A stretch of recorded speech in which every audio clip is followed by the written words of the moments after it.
Howdy everybody, welcome back to Principles of Marketing. I'm Professor Martin. I hope you're having a great day wherever you might be. And our video series right now, we're going to be taking a deep dive into one of the 4 P's of marketing.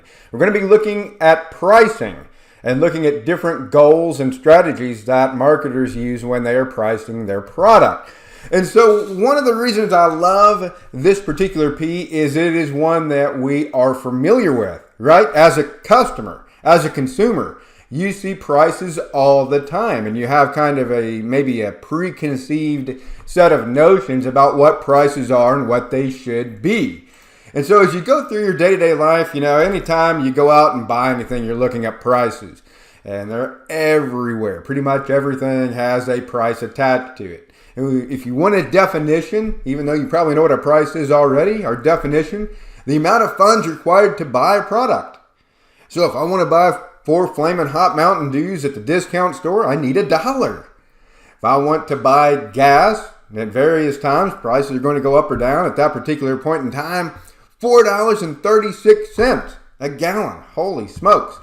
Hurting as I fill up the old Black Beauty Toyota Tacoma. And then finally, a pair of sweatpants on sale at the Nike store, $39.99, marked down from $55. What a great deal. Prices send signals, don't they? They can be too high, out, or they can be lowered to make us think we're getting a great deal. So prices kind of dictate a lot of things in our life, don't they? They dictate whether my family drives a Toyota Camry, a nice, inexpensive, reliable, sensible automobile, or if I buy my midlife crisis car, the Corvette. I don't have the money for that. The price is too expensive. As a fun little bonus here, the photo here on the left, our old Toyota Camry. If you can tell me where that photo was taken, I'll give you 5 bonus points. Just email me and say, hey, in the pricing video, the photo of your Camry was taken blank, wherever it was taken. I'll send 5 bonus points your way if you can get that right. Study that photo there.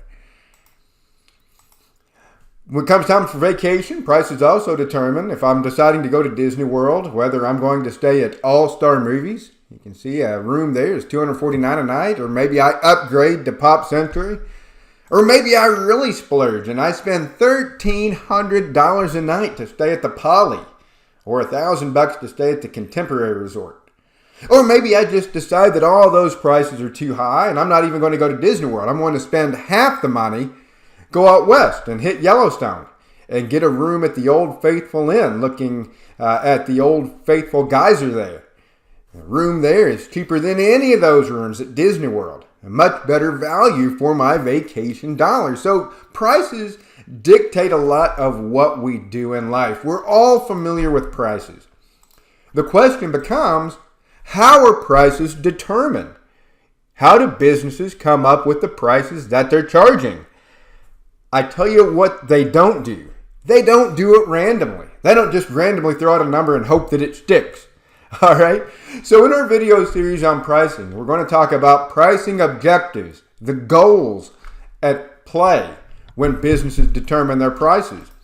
We'll also in a separate video talk about pricing strategies. And you'll learn about pricing tactics. So if you kind of look at the 3 right there, the pricing objectives are the overall goals of what we're trying to achieve. Strategies are the overall playbook. And the tactics are kind of the individual plays, if you want to kind of think of a sports analogy there. We'll break it down. You'll read about all of it. And then hopefully by the time our videos on pricing are done, you'll have a pretty good idea of how prices come to be. Now, our goals, our objectives of pricing. We have some foundations that kind of set up the guardrails for our prices. You can kind of think of our strategies and tactics as the road, and the guardrails kind of keep us on the road. All right? And so we have 3 foundations I'm going to talk about here that make up the guardrails. Our cost, the cost that we have in our product or service. That's going to be part of the guardrails. Our customers and their willingness to pay are also going to set our guardrails. And then finally, the competition. Those items are going to set our guardrails. And if we kind of ignore them, we're going to go flying off the road and down into the water and off the side of the mountain. And it's not going to be good. So we have to keep in mind these guardrails when we set our objectives and our goals for pricing. And you'll see some books talk about these as the C's of pricing, the 3 C's of pricing. And some books will talk about the 5 C's of pricing. We're going to focus on 3 of them: the cost, the customers, and the competition. So you think about your local coffee shop. In Wilmington, we have Kava House, and we have Kairos Coffee. Both great little coffee shops. The Kava House there, when they're thinking about pricing, they've got to consider their cost. What does it cost to make the product? We normally don't want to sell our product for less than what it costs to make it. And so the cost is kind of our price floor. Generally speaking, we don't want to sell something for less than it takes to make it. We'll be losing money. Now you say, well, wait a second. I've heard about something called a loss leader. I go into Kroger at Thanksgiving time, and they sell those turkeys at a loss. Yeah, sometimes you'll see some of the big retailers sell at a loss. And I call it loss leaders. The goal is to get people in the door to buy all the other stuff that's marked up. And they'll advertise that turkey. And they'll be selling it maybe at just a little bit of a loss to make sure you come in and buy everything else. Okay? And so sometimes businesses will sell at a loss, but it's a select number of items with the goal of trying to get you in the door. For the most part, we don't want to sell our products at a loss. So our cost is the floor. If it costs Kava House, $3 to make that latte, they don't want to sell it for $2.50. They want to sell it for more than $3, obviously. Our customers also come into play. What is their willingness to pay? We want to try to get to that maximum amount they're willing to pay, right? And so you think about Kava again. If they charge $12 for that latte, probably in Wilmington, no customers are going to be willing to pay that. So they got to bring that cost down or that price down until they find that point where customers are willing to pay. It's kind of supply and demand, right? The lower the price, the higher the demand, if the demand for the product is elastic. And we'll talk about inelastic and elastic demand later on, and you've probably read about that or heard about that in your economics classes. But what customers are willing to pay is important. You try to find that maximum amount that they're willing to pay before they say, that's too high, I'm not going to pay. It's an art as much as it is a science. We also have to consider our competition. What does the competition charge? And we talked about Kava and Cairo Coffee in Wilmington. And you'll notice their prices are probably pretty similar. If you go to both of them, a latte is going to be about $5, right around that price point. And one can't really charge a whole lot more than the other unless they justify the premium price. Business can charge a premium price, but they have to justify it. Product quality, convenience, those kind of things can help us justify a premium price. So those are the guardrails right there. We have to think about our cost. That kind of sets the floor. And then competition and what customers are willing to pay kind of set the ceiling. And we're kind of somewhere in between there, right? 4 objectives that we're going to talk about. Again, these are kind of goals of our overall pricing strategies. We have a volume or sales objective. We have a competition objective, a prestige objective, and finally a cost-based objective. We're going to talk about all of them here and give you some examples. First of all, a volume or sales objective is when you pursue pricing practices that are trying to achieve a particular sales volume or market share. And to put that in just layman's terms and not make it fancy marketing terms, we're trying to price things at a low point to gain market share. All right, we're trying to be the low-cost provider here. And then that will help our sales volume go up and help us gain market share. Now, great example, you see so many people driving around in Kia and Hyundai automobiles. Why is that? Well, part of their strategy is they are pursuing a volume sales objective. Sell those cars as cheap as possible, get people into them. And so if we look at Kia along the top here, you can get into a Kia Rio starting at $16,000. And their higher trim models or the higher class models of Forte and the K5, 19 and 25. Compare that to Honda. Their base Civic sedan is 23, 7,000 more than the Kia Rio. Their Civic Si sedan, which might be comparable to the Forte, is 10,000 more. And then their top of the line Civic Type R, the sporty model, comparable to the K5 here for the Kia, is nearly 20,000 bucks more. So if you look at what Kia and Hyundai are doing, they're pursuing a volume sales objective. They're trying to price low to gain market share. And then as people buy into that brand and maybe gain more income, more disposable income as they kind of progress through their careers and their age and their life cycle, Kia can move them up into the higher priced models like the Kia Telluride, the SUV, and things like that. So, is it working for them? You've seen the Kias out there. You know there's a lot of Kias on the road. Maybe you even drive a Hyundai or a Kia. This is from 2022. Korean automakers, Hyundai and Kia, outsold Honda in the U.S. for the first time. So yeah, that is really working for those particular automakers. If we dig into the article here, Korean brands have tended to do well when people were worried about money. The 2008 recession, coming out of the pandemic in 2020, when the economy started to sputter a little bit. Kia and Hyundai tend to do very well in those kind of periods when people start hanging on to every dollar they can. They do really well because of the value proposition. You get a lot of car for very little money compared to maybe Honda, Toyota, Ford, GM. So what's the drawback of that pricing strategy? We're talking about sales and volume objectives, trying to get that market share. We kind of see here at the end.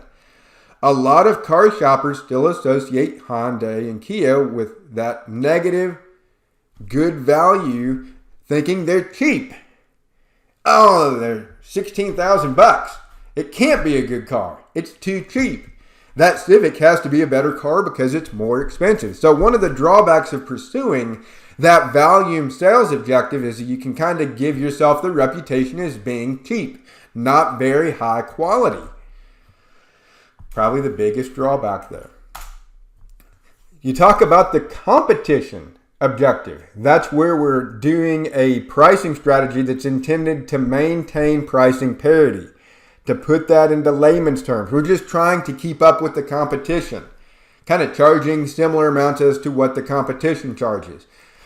Another aspect of that, if we're not going to charge what the competition is charging, we're going to go a little bit higher, is we're going to emphasize the product value and try to get away from direct price comparisons. And we mentioned Papa John's Pizza in one of our cases that we did earlier in the class when we did the SWOT. And a lot of you pointed out, Papa John's is a little bit higher priced than Pizza Hut and Domino's and Little Caesars. And that's why they emphasize better pizza, better ingredients. They're really focusing on the value proposition. They don't want you to compare price. They want you to compare the product quality and the value that it brings, right? So those are our two kind of competition objectives. I'll give you some examples here. We also had the fast food burger crawl in one of our earlier videos. If you remember that, we went through Wilmington and tried all the cheeseburgers from the different fast food places. And all of them were pretty much the exact same price. McDonald's right here, Burger King, Wendy's, you can see they're all basically $2 for that cheeseburger. And they're all going to be priced pretty tightly in line there, maintaining that pricing parity. They're all priced the same.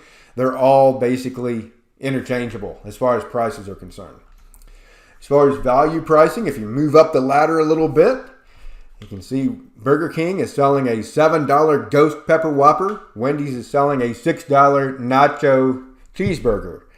And so they're wanting to kind of focus on that value, special ingredients, higher quality, and kind of pull you away from focusing on price. All right? They kind of, if you look, all the burger places will have a higher priced burger that has less emphasis on that price competition and more emphasis on the actual value of the quality ingredients, special ingredients, that kind of thing. Our third one, there is a prestige objective. We establish a high price to develop and maintain an image of quality and exclusiveness. We're not selling $15,000 sedans here like Kia. We're going to sell you $50,000, $60,000 sedans that are prestigious and exclusive and high quality and all those. And people will look at you when you drive down the road and they'll point and say, that cat is doing well in life. Look at that $60,000 car they're driving around in. And so you've probably seen a lot of examples of that. You know, I mentioned earlier Disney World and the Poly Resort, the Contemporary Resort. Those rooms aren't necessarily that much bigger than the cheap hotel rooms that they have at All-Star Music and All-Star Movies. But, boy, are they priced different. You're getting a different experience if you stay at the Poly or the Contemporary. And if you know Disney World, you stayed at Disney World before, people will look at you differently. If you say, oh, we're staying at the Poly. And then if you say, oh, we're crammed in with all the plebes at the All-Star Music, you know, whatever the case might be. In clothing, we see it a lot in clothing. The Supreme brand, here's a $500 hoodie. You're not buying $500 worth of product quality there. A hoodie is a hoodie, right?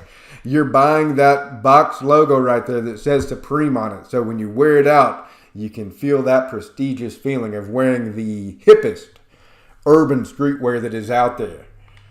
And, you know, maybe you're walking around with a $1,500 iPhone 15 Pro in your pocket. Titanium iPhone 15 Pro. $1,500 for that. Again, the functionality is probably very similar to the iPhone 14 or 13. Maybe they tweaked the camera a little bit and added some small features and changes. But when you're buying a phone at that price point, obviously you're getting a little prestige out of it. You're showing it off a little bit. High price points. You don't care if people can't afford it at that prestige point. You're providing the quality. You're providing the what's the word I'm looking for? The feeling of buying something exclusive and showing it off with that prestige pricing. Finally, to wrap up, we have cost-based objectives where basically we're looking at our cost and then we're just adding a markup to it. And maybe see that a lot with our small businesses. You take maybe a little sandwich deli and maybe it costs $4 to make that ham sandwich. And then they just mark it up some percent, 35% in this example. They add $1.40 to it, and then the ending price is $5.40. And so there's not a lot of thought to it outside of just kind of marking it up by percent. And places that do markups, you know, they may have different markups for different types of products. Maybe if the product category is really competitive, they have a small markup. Then for other things, they'll mark it up a little bit more. And so it doesn't necessarily have to be one markup for everything. You can have different markups for different types of products. But that's the idea of markup. A lot of small businesses will use that because it's easy. Can make sure they cover their cost and also leave room for a little bit of profit there. Some drawbacks of the cost-based objectives, we're just using a markup. It ignores the customer's value perception. We landed on a price of $5.40 for that sandwich with a 35% markup. Maybe as a customer, I don't think that's a very good value. I can go to Burger King and get 2 hot cheeseburgers off the grill for $4. And to me, maybe that's a better value than a cold lunch meat sandwich that I can make at home. And customers also don't care about your cost. You know, I don't care what you have in it as a business. I care what I pay. That's the number that matters to me. And so if you follow the cost-based objectives, sometimes you can price at a price point that's maybe a little bit too high. You've overpriced your product relative to the customer's value perception and what they think that product should cost. So again, pricing objectives, the goals, the overall objective of what we're trying to do. We can follow one of those 4 objectives.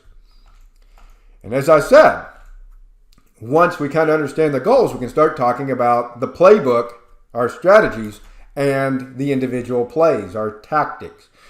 You'll read about those, and we'll also have a few more videos where we cover that. Until we get back here for those, take care, everybody.